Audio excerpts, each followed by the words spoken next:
la Carrier di Villasanta rimanga in Italia con la propria produzione e non che venga portata in Repubblica Ceca. 212 licenziamenti, donne lavoratrici, uomini lavoratori con le proprie famiglie in mezzo alla strada.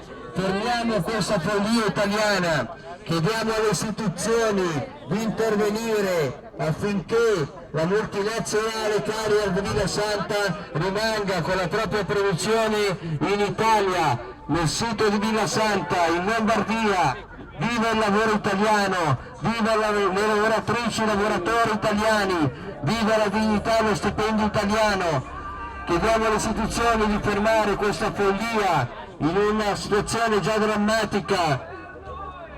212 licenziamenti che si vanno ad aggiungere a questa disoccupazione italiana già drammatica.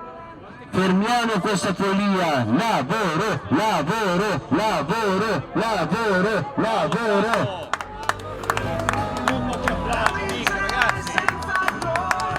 Carrier di Villasanta, un'azienda centenaria, un'azienda che ha sempre avuto utili in questo sito italiano e dopo 100 e passa anni di vita porta la propria produzione all'estero, in Repubblica Ceca.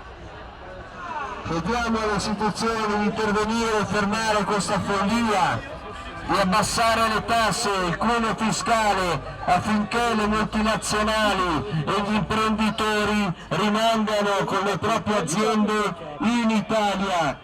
Viva il lavoro italiano, viva le lavoratrici e i lavoratori italiani, viva i cittadini italiani, viva l'Italia quella giusta.